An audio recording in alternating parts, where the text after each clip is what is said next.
በአንድ ጉዞ ከ6000 ብር በላይ ለኮቴ ክፍያ ወጪ እያደረግን ነው ሲሉ አሽከርካሪዎቹ ቅሬታቸውን ገለጹ። ከጅቡቲ እስከ አዲስ አበባ ጭነቶችን የሚያመላልሱ የከባድ መኪና አሽከርካሪዎች በየመንገዱ ከሚያጋጥማቸው እገታና ዝርፊያ ባለፈ በተደጋጋሚ የሚጠየቁት የኮቴ ክፍያ ስራቸውን እንዳከበደባቸው ቅሬታቸውን ለሀገሬ ቴሌቪዥን ገልጸዋል። አሽከርካሪዎቹ ከጅቡቲ አዲስ አበባ እስከሚደርሱ ድረስ በሚያቋርጡት የተለያዩ ክልል ከተሞች እስከ 6000 ብር ድረስ እንደሚጠየቁ ተናግረዋል። ከጅቡቲ አዲስ አበባ ባለው መንገድ ላይ በተለያዩ ቦታዎች የኮቴ ክፍያዎችን እንደሚጠየቁ የተናገሩት አሽከርካሪዎቹ በተለያዩ የሀገሪቷ ከተሞች በቋሚነት የኮቴ እየከፈሉ እንደሆነ አክለዋል። ጅቡቲ እኛ ድሮ ስንጀምር የነበረው 150 ብር አካባቢ ነው ኮቴ ክፍያ የነበረው። አሁን ወደ 3400 3500 ፍላክቹዌት ያደርጋል እንደምንዛሪው ማለት ነው።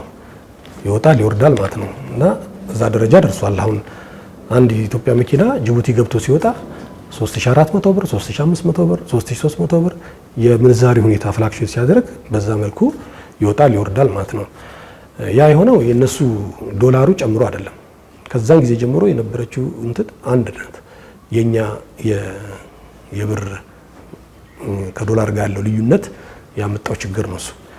ሌላ በዚህ በምንመጣበት ሁኔታ በድሬዳዋ ሚዛን ተብሎ ለማዘጋጃ ተብሎ 600 ብር ይከፈላል። አንድ መኪና ጭኖ ሲወጣ ድሬዳዋ መውጫ ላይ 600 ብር ግዴታ ነው። በየቦታው ላይ እየተሄደ እንደዚህ አይነት ነገሮች ተፈጠሩ። በቀደመታ ደግሞ እንደዚሁ ጆሞ ላይ ቆሞ ባራገፈበት ቦታ ላይ አምጣ ተብሎ 5000 ብር ተደብድቦ ልጁ ስልክ ቁጥሩ አለ ስሙ አለ መረጃ መጥቶ እዚያ አመልክቷል። ሆስፒታል ገብቶ ከዛ በኋላ የወጣበት ሁኔታ አለ። እንደገና ሞጆም ላይ እንደዚሁ ከመኪና አውርደው የተደበደበበት ሁኔታ አለ። በየቦታው ላይ የኮቴ አለ። በየትኛውም ቦታ ላይ አሁን ስትመጪም አንዳንድ መንገዶች ላይ በተለይ በዚህ በአዲስ አበባ ዙሪያ ላይ ሾፌሮቻችን እየተጎዱ ነው።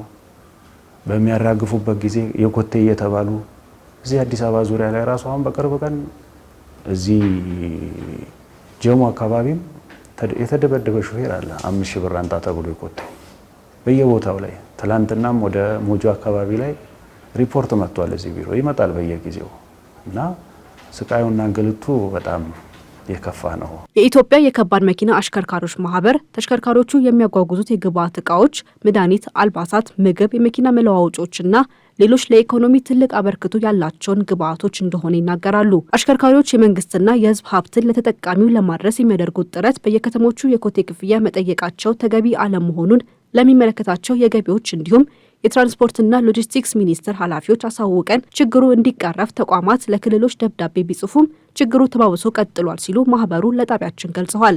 መንገድ ትራንስፖርት ሚኒስቴር ሄደን ነበረ። በጣም ደስ በሚል ሁኔታ ዶክተር አለሙ ስሜ ተቀብለውን በደስታ ነው ያናገሩን። አንዳንድ ጊዜ ከላይ ያሉ ሰዎች በጥሩ ሁኔታ ይቀበሉሻል። በታች ያሉት ግን አስፈጻሚዎች ግን የምታየው ነገር በፍጹም አይገናኝም። ሾፌር ግን ለዚች ሀገር ምን አይነት ባለውለታ እንደሆነ ይሄው እያያችሁት ነው። በዚህ ጦርነት ውስጥ እየሰራ ነው። በሄደበት ቦታ አሁን በምታየው ነገር በመንገድ ላይ ያለው ነገር ችግርን ተቋቁሞ እየሰራ ነው። የኮቴ ክፍያ ከህግ አንጻር ምን ያህል ተገቢ ነው የሚለውን ጉዳይ ሀገሬ ቴሌቪዥን የህግ ባለሙያ የሆኑትን አቶ ጥጋቡ ደሳለኝን ጠይቋል። የኮቴ ክፍያ የሚባል የአገልግሎት ክፍያ በመመሪያና በአዋጅ የወጣ አሰራር የለውም ሲሉ የህግ ባለሙያው ተናግረዋል።